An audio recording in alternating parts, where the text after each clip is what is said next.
So, good morning or good night, depending on where you are in the world, and welcome to another interview of the Shield Dude on a Couch.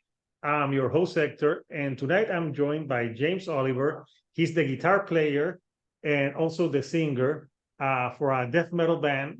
It's like a blackened, thrash death metal band from Texas, and they're about to release a new album on October, and it's called Sadistic Force Midnight Assassin. And I'm showing here the artwork for the new album, which is I think it's pretty self-explanatory what this like cover is about. You obviously you get you know what you get when you look to this album cover. So first of all, I want to thank you, James. How are you today? I'm doing good. I'm doing good. How are you? I'm good. Yes. Sorry, I'm like, no. It's a. When I was listening to the album, it reminded me a little bit some parts like bands like Venom and what's that other band called Midnight. There you go. Yeah. That's more along the lines of what we do. Definitely, I would say Midnight is sort of the biggest band at the time that is in like our sort of ballpark. But yeah, Venom and Bathory and like the first two Running Wild albums, I really dig. So that whole sound, like Onslaught and stuff. But yeah, Midnight for sure is a band that if you like them, I think you'd probably like our stuff too. Yeah, no, I've listened to them but yeah, like it has that sound. So I listened to the record, and so it's coming out on October. But I know that people can pre-order the album. When can they pre-order the album? It's coming out Friday, October 13th, and the pre-orders are happening on September 13th, so a month before. I'm getting all the numbers right in my head. Like CD and vinyl, you can pre-order on September 13th, and then there's going to be cassette tapes coming later. Yeah, because that's the thing now. People are buying a lot of cassettes because of the memorabilia of it, the collecting. Yeah. So I showed part of the cover of the album, but you have a poster that shows more that you Yeah, showed to I me do. offline. Yeah. So this shows you the whole painting that is the front and back of the album. And I designed this poster to put like the album title and the logo sort of in the middle to make it, cool for a poster. And that's going to be part of a bundle we have. There's going to be 20 of these. It's going to be vinyl LP, this poster, and then a patch with the artwork on it. The Awesome. front. Who worked on that artwork? So this dude, Bull Metal Art is his name. BVLL instead of a U because it's cult. His name's Timble. Um, yeah, he did the artwork for the first Knife album, and he's been doing like Massacre, like a lot of their new stuff. And yeah, Bull Metal Art, Timble. I saw his artwork and I reached out to him, and here we have it. And so we already announced the album recently, and getting a lot of compliments on the cover. People are really stoked on it, and I love it. It was my idea, and I kind of told him what I envisioned, and he made it come to life. But what people haven't seen yet probably is this back with the dead Thrasher on the back. Oh yeah. I only had seen the front. So when you were working on this album, I was reading that you were very influenced by 80s horror movies and thrasher movies. Like, which Yeah. movies in particular did you binge watch to get inspiration for this record? So some that I really liked that I was watching around that time was Blood Rage, The Mutilator, New York Ripper, My Bloody Valentine is a really good one. A lot of gore in that. There's a You Japanese say that, and movie I that think of the band. oh yeah.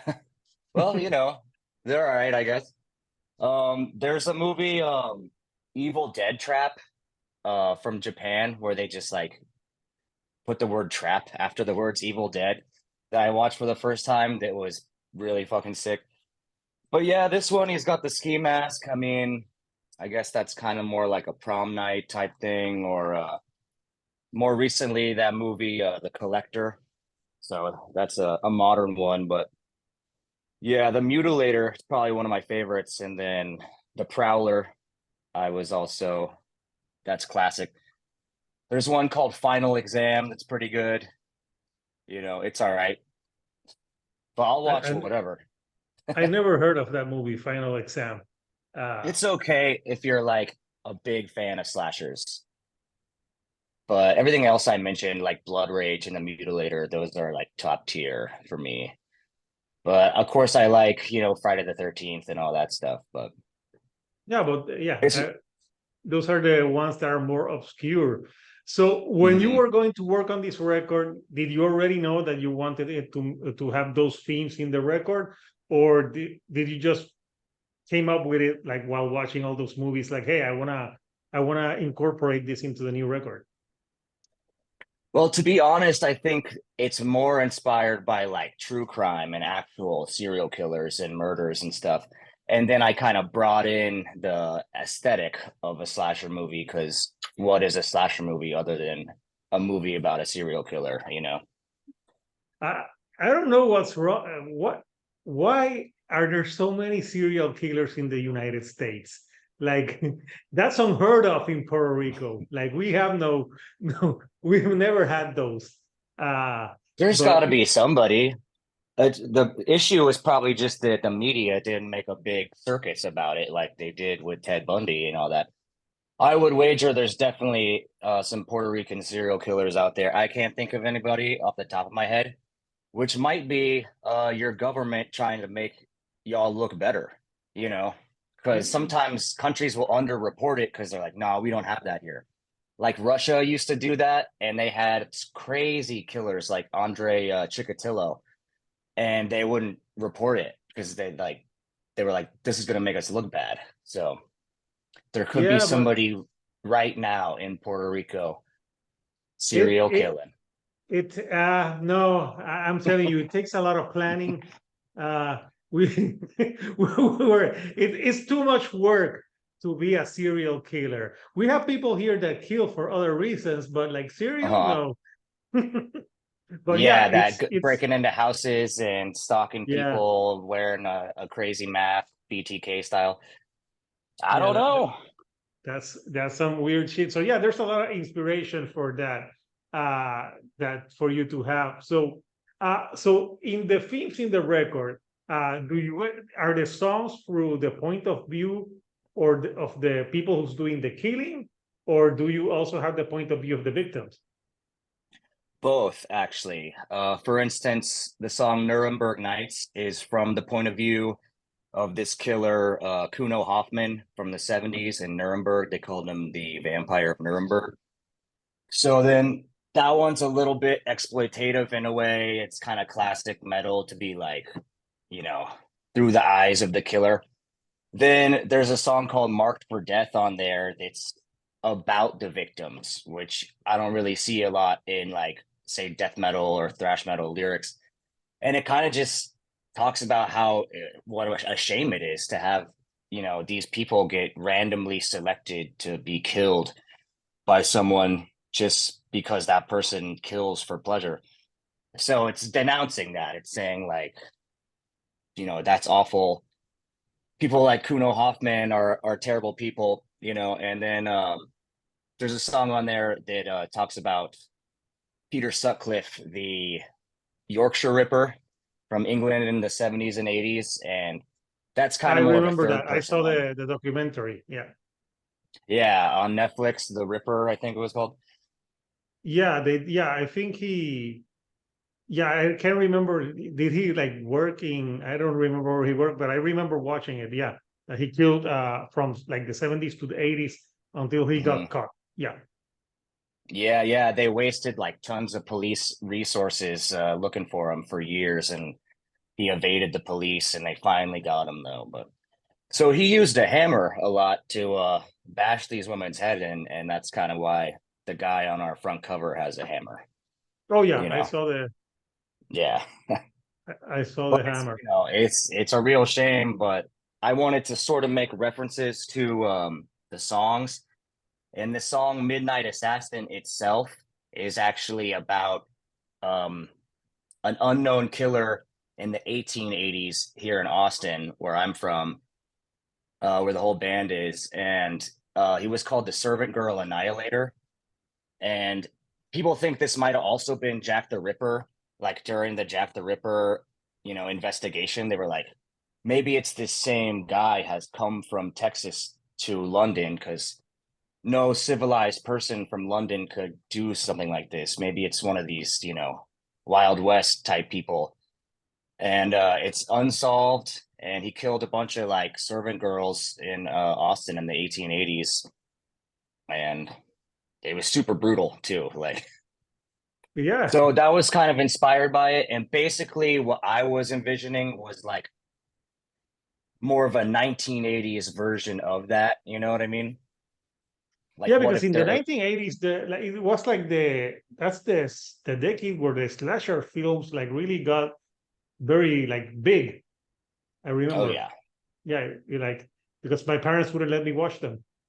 Yeah, You had to straight up. like Yeah, I so think yeah. probably 78 is when Halloween came out. And I think you can point to that as the one that kicked it off. So Friday the 13th came out in 1980, and then the 80s is the classic era of slasher movies, and for me, like metal music, really. A lot of the good stuff came out in the mid to late 80s. Oh yeah, that's the Metallicas and Mega like every like huge band. Iron Yeah, Maiden also was super big in the yeah. 80s.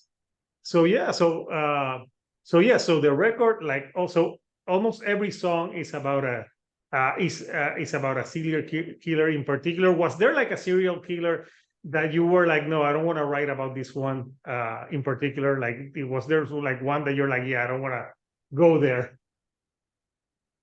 No, not really. I just was listening to a lot of podcasts and kind of went from there. I guess I wanted to not do the like big heavy hitters that everyone knows and do like a John Wayne Gacy song or whatever. So I got a Yeah. little bit more obscure Mhm.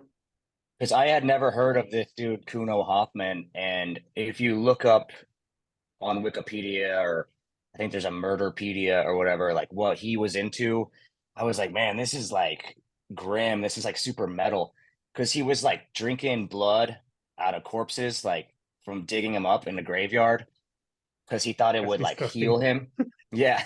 And then he was like, I need the fresh stuff. So he like started killing people and like drinking their blood. But he So was he thought also he was a heavy. vampire. Yeah. He was also heavy into like Satanism and the occult. And he was reading all these occult books and like, I guess, trying to gain healing magical powers from drinking blood like a vampire. Fucking crazy. I heard that and I was like, that's a song title. Or like that's a song concept. And then I just Yeah. came up with the name Nuremberg Nights. It sounded catchy to me, and I was like, song done. Yeah, there was also there was a female serial killer that drank the blood too. What was her? Elizabeth Battery, right? Yeah, yeah. A lot of songs about her, Oh yeah, that's yeah. She's being even a band's named after her. So yeah, it's right? it's being way done before. But it's very curious that uh, like almost like all the serial killers are usually men. Uh, Hmm. they're usually white. Like there's some women, but yeah, it's kind of weird. But it's That's the interesting. Yeah, general. yeah, That's the general kind of archetype or stereotype, I would think. But if you really get into it, there's plenty of killers yeah. There has to be everywhere other. of all different. Yeah. It doesn't actually take that much to qualify as a serial killer. You just have to kill three people and have a cooling off period in between.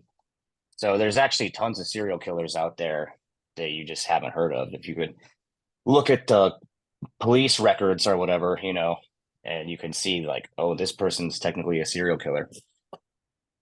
Okay, I didn't But know they that just, it had to be three people. yeah, it's three is the minimum. Yeah. So, but you can't get them all in one night. It has to be spread out.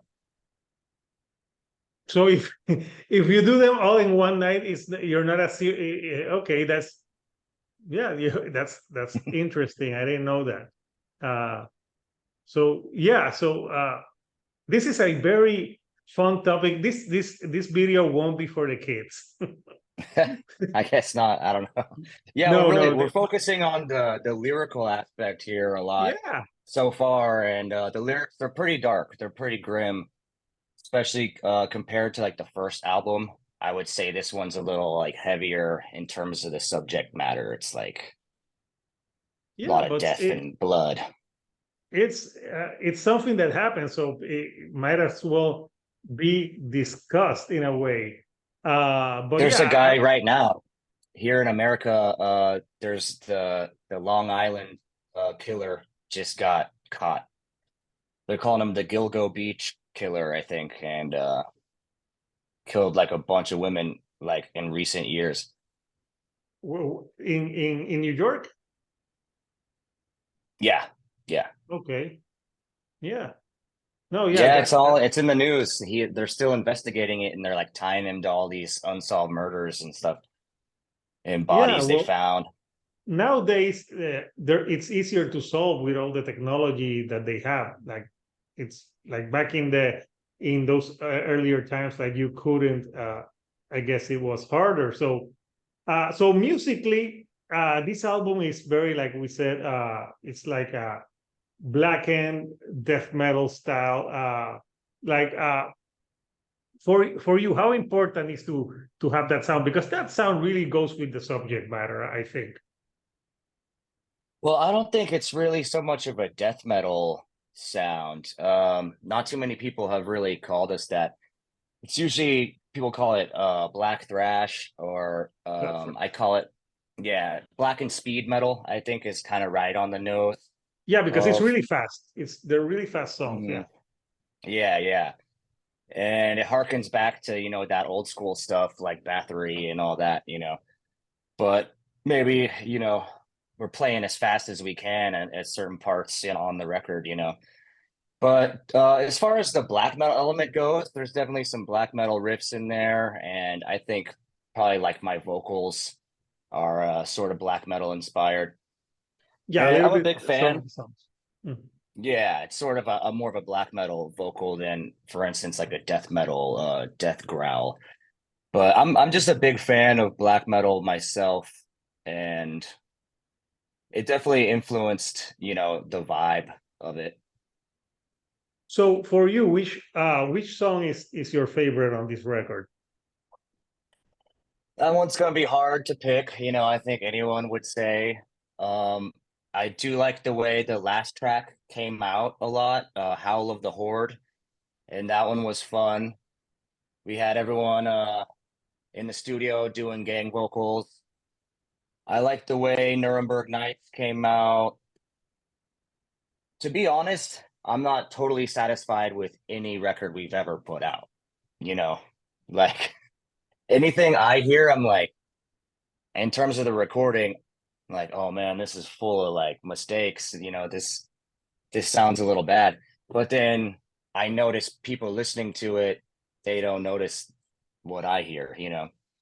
Okay. But I've never been totally satisfied, so I can't be that pleased with any of it ever. Maybe that's just me personally. Unless we were to spend like 6 months in the studio, maybe we could get one perfect then. But How long did you spend on this one? it's hard to tell. We did like 2 days together, and then we sort of all came in when we could, after work and did like little 3-hour sessions. Like I recorded all the vocals in one 3-hour session, for instance, everything besides the gang vocals, but like all my parts did those. Um, I don't know, like altogether it might have been like 4 or 5 days if you add it up and divide it by like 8 hours or whatever. Okay. We spent longer on it than the first one, but we were kind of just chipping away at it. You know what I mean? Like everyone had jobs. Like the guy who recorded it, he would work his day job and then we'd go in, you know. So it wasn't a dedicated thing this many days in the studio. We kind of just chipped away at it until it was done. But one Okay. of the last days we did all the gang vocals like in a real quick session, and that was fun because we got a couple friends together and everyone's just yelling in the mic. That was a good one. No, it's cool, and I can see you're hard on yourself uh Yeah. on, on the sound. Yeah, but I've heard of many musicians like maybe and once like maybe the next record you'll get like more time and that sound that you want. Like what would you like? What is like the sound that you would like for you to be pleased in a record? Like what is it that you would like try to achieve like with this style of music? Well, I mean, it does sound basically how we want it.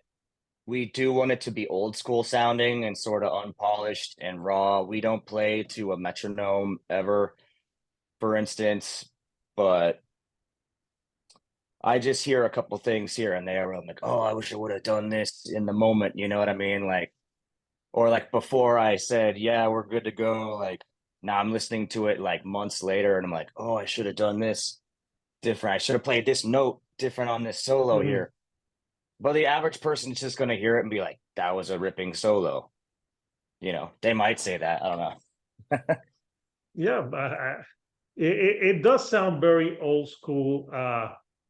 That's the The goal. that's the yeah, it sounds very old school, very like I said, Venom and Midnight, that type of style, like uh the speed metal of it. Yeah, it does sound like that. So A lot of you 80s. mentioned Midnight. We recorded it at like their live guitar player's studio, Oh, same awesome. studio where they actually record uh like all the Midnight records with the same engineer. So we kind of got their sound, I guess, you know, we got their team or whatever. Okay. Maybe in the future you guys could do like a tour together. That would be sick. We have played with them once before. We actually played a show with them in Bristol, England last year, which was super cool. We played an 11 show tour in the UK, and then the final show was with Midnight, and it was like the biggest show of the tour. So it was fucking awesome. And they were cool guys. And our drummer even got to check the drums with them before the show because their drummer was like down the street and they were like, we need someone to play, like we need someone to help check the drums, you know. Awesome. He was like, Yeah. I know black rock and roll, let's play that one. So they did that. But yeah, we would love to tour with them. That would be killer. They're obviously on the road a lot lately. You know, I went and saw Merciful Fate last year, and they were opening that tour with Creator. Oh yeah, that was a huge tour. Yeah, that was awesome. Yeah. So if you had like a before I let like a final question, like if you had to go see a dream tour and be a dream tour for you to see and a dream tour for you to be like open into a band, which would it be? The same tour. It can be the same tour if you like, yeah. Shit. So I would love to play with Hell Ripper from Scotland. That would be really cool to do. Oh yeah. That album that he put out this year was pretty impressive. That is really impressive stuff. Yeah, Yeah. like a lot of technical riffing on there. Bone Hunter from Finland for me would be a big one. But in terms of like a big band, which is probably what you want, you know what I mean? You want to play huge shows. Probably the biggest band that I love that's still going is Judas Priest. So if we could play with them, that would be pretty phenomenal. And then I'd get to watch Judas Priest every night. Yeah, That'd that would probably be be cool. it. If this was, you know, years back, I would probably say Motorhead. That would be the ultimate tour, you know.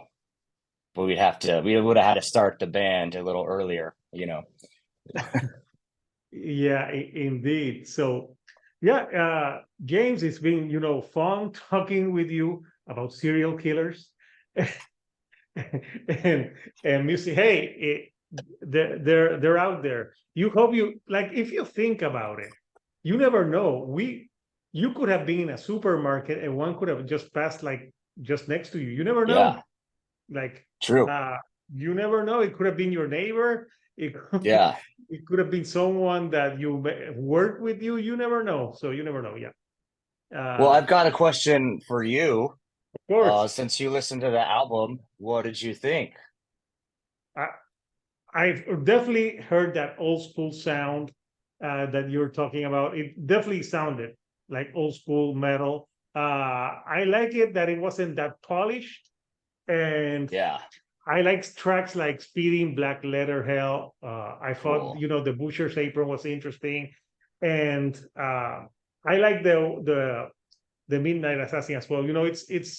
It's there are songs that really pack a punch, and I like the intro, the Unseen Okay. Force, because it sounds like really menacing. Like it sounds like someone is lurking in the background, Oh yeah.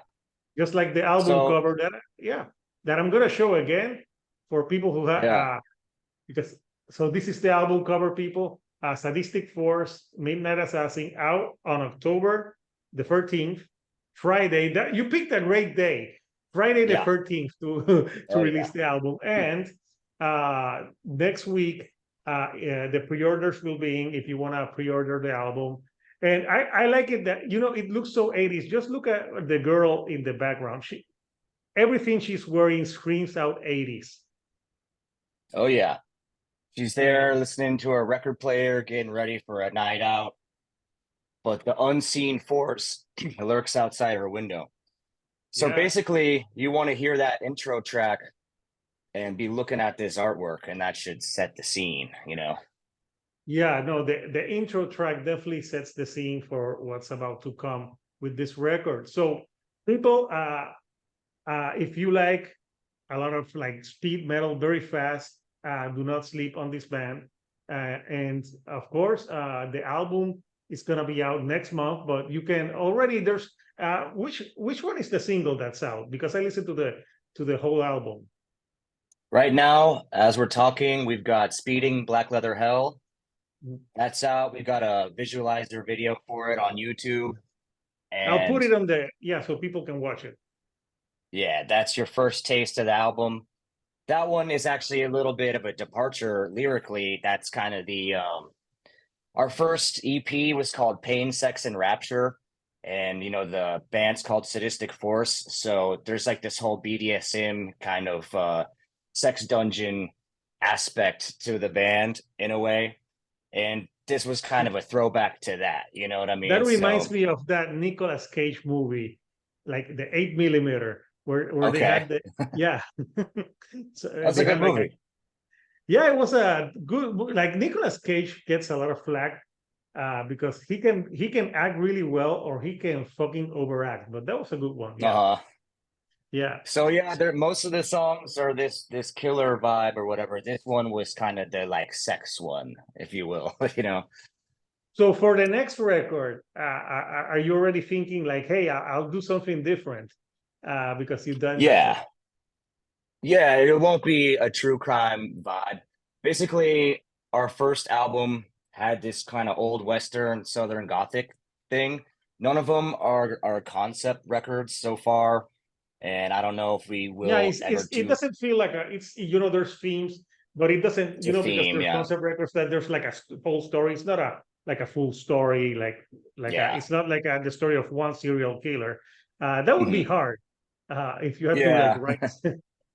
It's more of a prog metal type thing. So basically, the way I look at it is Iron Maiden would have themes to each album, Yeah, but it wasn't super strict, where it's like, this is a concept record.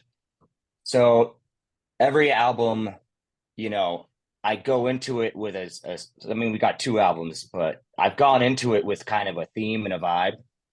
But I came up with the lyrics, and if I had an idea that I thought was cool, I didn't limit myself. For instance, Howl of the Horde, which I mentioned, I really like that one. That one's just about, that's the like anthem for like our fans. Let's just hope your fans don't try to kill you. I hope they relate to that song and not Nuremberg Nights. Yes, That's the yes, idea. that would be a good thing. Yeah. You never know. Hopefully. You may get that crazy fan Oh yeah. thinks that they know you and love you and shit. Like, Yeah. and if you're thinking about it, you would want it to be like a hot chick, or Uh-huh. you probably get the ugly looking dude. Right. That would be like, And he's no. he's like, Just I'm in gonna the mood. wear James's skin as a suit, you know. That's who I would get. Probably. So, James, it's been fun talking with you about the sadistic force, the record, and other things. So, people, I'll put the link so you can watch the video. And next Tuesday, you can pre-order that album once it's available. So, until next time, people, this is Hector, the Shield Dude on a couch, and I'll see you all right here on the couch. Thank you and good night.